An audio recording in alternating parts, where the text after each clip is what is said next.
ত্রিপ্রাসা চুক্তি ঠিক আছে, আমাদের কোনো আপত্তি নেই। এই ত্রিপ্রাসা চুক্তির মধ্যে ত্রিপুরাল্যান্ডও নেই, গ্রেটার ত্রিপুরাল্যান্ডও নেই, ওয়ান লাস্ট ফাইটও নেই, সংবিধানের 125তম সংশোধনীও নেই, এডিসির হাতে অধিক অর্থও নেই, ডাইরেক্ট ফান্ডিং কিছুই নেই। ককবরককে 7ম তপশিলে অন্তর্ভুক্তি করার দাবিও নেই। বিলেস কমিটিতে ভোট হয় না গত 6-7 বছর, এটাও নেই। বলছে সব আছে। 6 মাসের মধ্যে এগুলো কার্যকরী হয়ে গেলে পরে গ্রেটার ত্রিপুরাল্যান্ড হয়ে যাবে ত্রিপুরাজ্যে। আজকে 18 মাস ভারতীয় জনতা পার্টি কুইশারের মতো, আখের মতো খেয়ে ছুবরা করে ঠেলে ফেলে দিয়েছে। এখন দিল্লিতে গিয়ে এরা দলবল নিয়ে বসে থাকে, গিয়ে 10 দিন 15 দিন বাদে Amit Shah 2 minute 3 minute 4 minute 5 মিনিটের জন্য একটা চা খাওয়ার জন্য ডাক দে, কোনো কথা শুনে না। ওইখান থেকে ফিরে এসে এখানে হম্বিতম্বি করে না। এখন তারা মন্ত্রিসভার সদস্য 2 জন মন্ত্রী, অনিমেষ এবং ঋষকেতু, তাদের আরো 11 জন এমএলএ, গত 2.5 বছরে বছরে 3-4 বার বিধানসভার অধিবেশন হয়, একবারের জন্য কেউ গ্রেটার ত্রিপুরাল্যান্ড বা ত্রিপুরাল্যান্ডের কথা উচ্চারণ করে না। কিন্তু গতকাল কি বলেছে দিল্লিতে? কি বলেছে? গ্রেটার ত্রিপুরাল্যান্ড নাই, ত্রিপ্রাসা অ্যাকর্ড নাই, এডিসির ভোট নাই, এডিসিতে কেন এখন কর্মচারীরা বেতন পায় না, পেনশন পায় না, এই বক্তব্য নাই।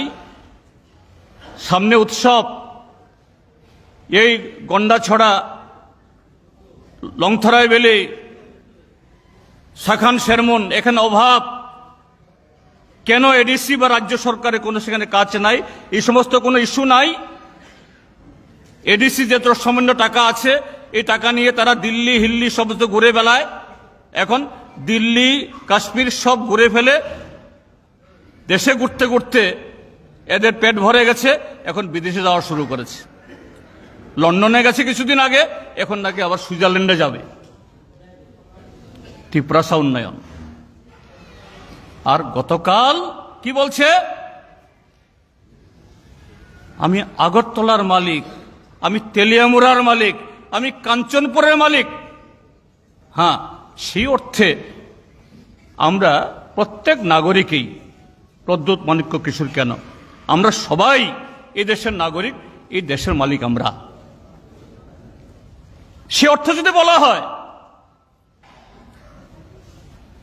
আমরা এই দেশের নাগরিক হিসাবে, এটা আমাদের দেশ, আমাদের মাতৃভূমি, কাজে সারা দেশ আমাদের। সে দেশ তোমার হলে আমারও, আমার হলে তোমারও, এতে কোনো বিরোধ নেই। কিন্তু কি বলছে দিল্লিতে গিয়ে? সিপিআইএম নাকি তার প্রয়াত পিতা কিরিট বিক্রম মানুষকে টুক টুক করে নাকি মেরে ফেলেছে। দেশে আইন আছে তো? যদি সিপিআইএম যদি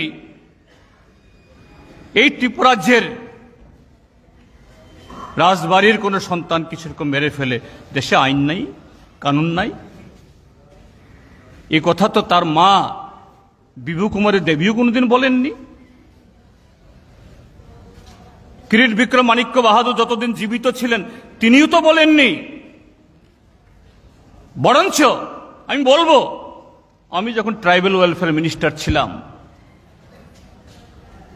প্রত্যেক বছর 26শে জানুয়ারিতে আমরা ট্রাইবাল সর্দারদের দিয়ে নিয়ে এসে আগরতলাতে আমরা 26শে জানুয়ারি রাতে বুশ সভা আমরা দিই, সাংস্কৃতিক কর্মকাণ্ড হয়। প্রয়াত কিরিট বিক্রম মাণিক্য কিশোর তিনি প্রাক্তন একজন সাংসদ হিসাবে তাকেও আমন্ত্রণ করা হয়, তিনি আসতেন, আমাদের মঞ্চে বসতেন, বলতেন আমাকে, जितन बाबू आप बहुत अच्छा काम कर रहा है। वामफ्रंट गवर्नमेंट हमारा ट्राइबल के लिए ये रिमोट एरिया में स्कूल खोला है, रास्ता किया है। अभी सरकारी नौकरी में भी बहुत सारे लोग ट्राइबल ऑफिसर আমাকে বলতেন আমার পিচ্ছা প্রিয় আচ্ছা কাম কর রা হ্যায়, কিন্তু বলেননি তো জিতেন বাবু আপনার সরকার তো আমাকে মেরে ফেলছে, সিপিএম কে আমাদের মেরে ফেলছে। বরঞ্চ সিপিএম এর আমলে, বামফ্রন্টের আমলে কিরিট বিক্রমানিক্য বাহাদুর তিনি কংগ্রেস দলের প্রাক্তন সাংসদ হয়েও, রাজনৈতিকভাবে আমাদের বিরোধী হয়েও তিনি আমাদের দ্বারা সেরকম একজন প্রবীণ ব্যক্তিত্ব, প্রবীণ নাগরিক, প্রবীণ একজন প্রাক্তন সাংসদ হিসাবে সম্মানে কৃতজ্ঞতা প্রকাশ করতেন। আর কালকে গিয়ে বলেছেন সেখানে সিপিএম নাকি তার বাপকে মেরে ফেলেছে।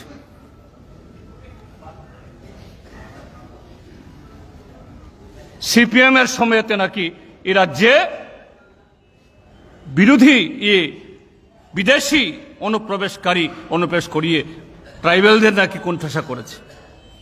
ইতিহাস পড়ুক। আমি আহ্বান জানাবো, সোশ্যাল মিডিয়ার মাধ্যমে সবার কাছে আমার বক্তব্য যাবে, তারা দেখুক, শুনুক। আমি আহ্বান জানাবো ইতিহাস খতিয়ে দেখুক। 1931 ইংরাজি থেকে, তখন বীর বিক্রমানিক্য বাহাদুর তারও পিতৃদেবরা শাসন করতেন। আমাদের রাজ্যের সেন্সাস রিপোর্ট আছে 1931, 1941, 1951, 1961, 1971, 1981। দেখো এ রাজ্যে অনুপ্রবেশ, এটা শুধু ত্রিপুরা বলে নয়, এটা সারা পৃথিবীতেই এক দেশের মানুষ আরেক দেশে খাদ্যের সন্ধানে, কাজের সন্ধানে এক জায়গাতে আরেক জায়গায় যায়। হ্যাঁ, তারপরে নতুন দেশ হওয়ার পর, নতুন আইন হওয়ার পর একটা সীমানা হয়, সীমানাতে কাঁটাতারে বেড়া হয়। খতিয়ে দেখো, বামফ্রন্ট শাসন করেছে 1978 থেকে 88, তারপর 93 থেকে 2017 পর্যন্ত।